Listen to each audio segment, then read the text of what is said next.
So I got curious and decided to watch Twilight for the first time in my life. I think I started watching it when I was 8, but I definitely never quite finished it. I don't think I watched anything past the car scene back then. In case you're 16 years late to the trend, like myself, spoilers ahead. Okay, so I do remember why I didn't go past that car scene. It's very, very slow and kind of without a clear aim at first. I feel the movie was feeling a little lost, like it was trying to tell something but couldn't. That's why they use the narrator so intensely. I usually hate narrators, but in this case, I don't think I would have understood anything by just analyzing their facial expressions. Now I understand a lot of the Twilight memes, by the way.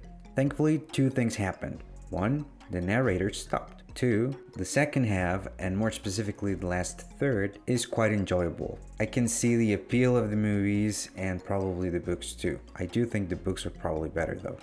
What I kept thinking was that the characters felt a bit goofy, but I remembered they are supposed to be in high school, so it's kind of normal to be awkward, I guess. I was kind of concerned by the decision-making process of Bella. She was willing to take life-altering decisions in a split second, and is willing to date someone hundreds of years older. My question is, since he got stuck with a 17-year-old look, does he still think like a 17-year-old, therefore likes 17-year-olds? Or is he like an actual several hundred-year-old guy attracted to high schoolers? That idea was constantly in my head during the movie, I'm not gonna lie.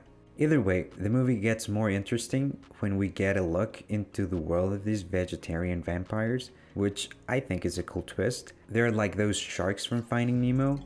Fish are friends, not food. Except stinking dolphins. It's nice to see something different when it comes to vampires. What I was thinking is that maybe they could steal some blood from a blood bank. I'm probably looking too much into it, aren't I? The Native American lore that was implied looks promising, but we'll see. The cinematography is fine. It does look like a CW movie in some parts, but maybe the CW look was inspired by the Twilight saga and not the other way around. The visual effects look good for 2008. There are some nice action shots, and the music, I must say, is iconic. I had listened to the theme song before, but I didn't know it was from the saga. The ballet academy / chase scene was fun. The actor really sold the I'm a psycho vampire vibe.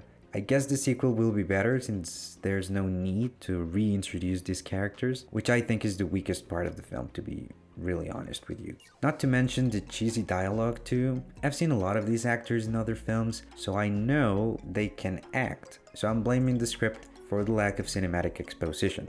You know, the one that didn't require obvious lines or narration. I can see why it was a big hit, and still is to a lot of people. I'm curious about the sequels. I'm not sure what will happen, but I'm guessing Bella will become a vampire at some point. She seems very eager to do that. I'm totally not the target demographic for this saga, but I'm willing to give it a shot. So if you want, please subscribe so you don't miss the future videos about the sequels. So, what are your thoughts on Twilight? Are you a fan? Do you hate it? As always, thanks for watching. See you next time.